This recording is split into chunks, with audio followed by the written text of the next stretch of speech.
একই কাণ্ড। এখানে মুন্নির বাবা আবার কি করছে দেখো। হ্যালো ফ্রেন্ড, আমি সবিতা তোমার সঙ্গে রয়েছি। তোমরা সবাই কেমন আছো? আশা রাখি সবাই খুব ভালো আছো, সুস্থ আছো। আমি কিন্তু বেশ ভালো আছি। তো চলে এলাম ছোট একটা ব্লগ ভিডিও নিয়ে তোমার সঙ্গে কথা বলতে। তো চলো কন্টিনিউ থাকো। যদি আমার ভিডিওটা ভালো লাগে অবশ্যই লাইক কমেন্ট শেয়ার, চ্যানেলটাকে সাবস্ক্রাইব করে দিও। তো আমি রয়েছি এখন বাগানের মধ্যে। আর এই দেখো এখানে আমাদের শাক লাগিয়েছে। শাকগুলো কিন্তু অনেক বড় হয়ে গেছে, ডাঁটা হয়ে গেছে, দেখতে পাচ্ছ। এগুলো আমি কাটলাম এখন কিছুগুলো। তো আরও কাটবো, অনেকগুলোই কাটবো। দেখতে পাচ্ছ এখন আমি কাটতে শুরু করে দিয়েছি। একটা কাটারি নিয়ে এসেছি, যেটাকে দা বলি আমরা। তো দা দিয়ে এখন আমি সব শাক ডাঁটাগুলো কেটে দিচ্ছি।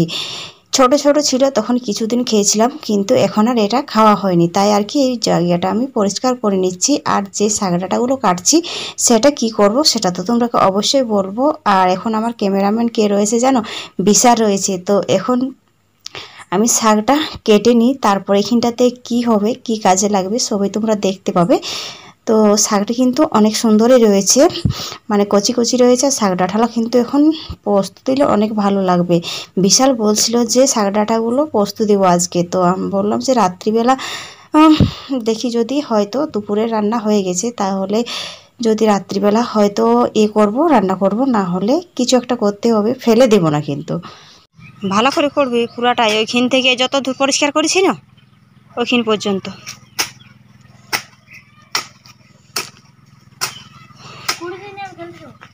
হ্যাঁ তো খেলতে যাবি, লে ভালো করে কুড়েলে। গেন্দা চারাটা নাই থাকতে লাগে, আরো কত আছে এদিকে ওদিকে, চারদিকে ঘুরছিস।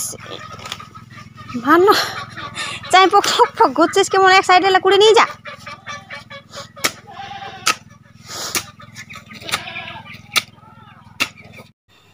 শাকগুলো তো কেটে দিলামই, তারপর দেখো মাটিটাও কিন্তু কুড়া হয়ে গেছে। বিশাল কুড়লো আর কি, আমার হাতে ব্যথা রয়েছে একটু, ওই জন্য বিশালকে আমি বললাম যে মাটিটা একটু কুড়ে দে। তো বিশাল কুড়ে দিল। ও বলছিল যে আমি খেলতে যাব। তো বললাম খেলতে যাবি, ঠিক আছে, মাটিটা একটু কুড়ে দে তারপরেই যাবি। তো বিশাল কথাটা শুনেছে। এখন আমি মাটিটা ভালো করে সর করে নিচ্ছি। মানে মাটিটা কি বলবো, বিশাল কুড়েছে তো, কোনোখানে উঁচু রয়েছে কোনোখানে নিচু রয়েছে। ওই জন্য আমি আরেকটা দিয়ে, মানে ওটা কি বলে, পাশনি দিয়ে আমি মাটিটাকে সর করে নিলাম। আর এখানে শাক ছিল তো ওই জন্য আর কি শাকের শিকড়গুলো রয়েছে, তো সেগুলো আমি হাতে করে পরিষ্কার করে নিচ্ছি। হ্যাঁ 10 টাকার। হ্যাঁ জানি। হ্যাঁ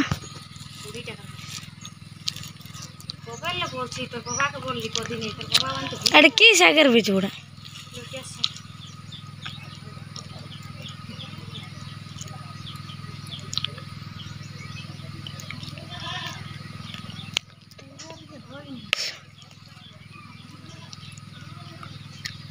পুরো তুলে ভালো বাড়ায়নি,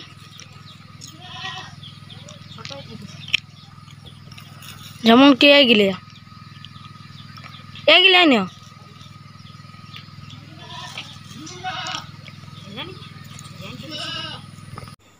তো ফ্রেন্ড, আমার শাকের ক্ষেত বানা কমপ্লিট, আর শাকগুলাও কিন্তু বোনা হয়ে গেছে। ওই দেখো এখানে দুটো ক্ষেত করেছি আর এখানে একটা ছোট্ট ক্ষেত করেছি। তো এরকম ছোট ছোট করে দিলে হয় কি, মানে জল দেওয়ার সময় সুবিধা হয়। এখন এটাতে হাতে করে জল দিতে হবে, তো ভালো হবে।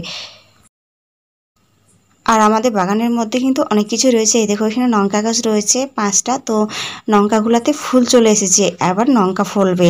আরও আছে, চলো দেখাই একটা জিনিস। এই দেখো এখানে তো সেই শাক লাগিয়েছিলাম, তো শাকটা অনেক বড় হয়ে গেছে।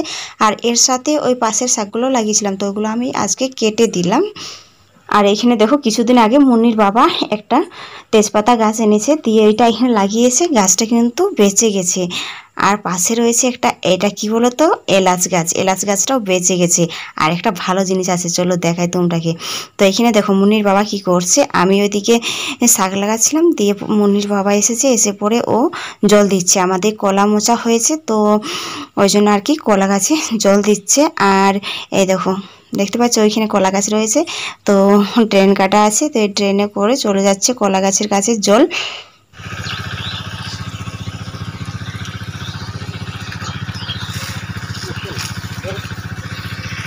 এইখানের কাজ কমপ্লিট, আমি বাগান থেকে বেরিয়ে গেছি। আর বাগানটা দেখো আমাদের কিভাবে রাখা হয়েছে, চারিদিকে নেট দিয়ে ঘেরা রয়েছে। এটা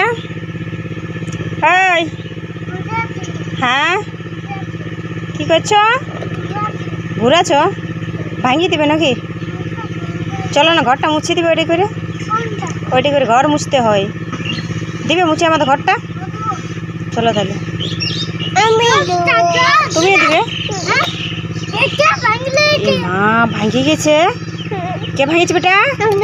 তুমি? এই দেখো মামনি ভাঙিয়ে দিয়েছে।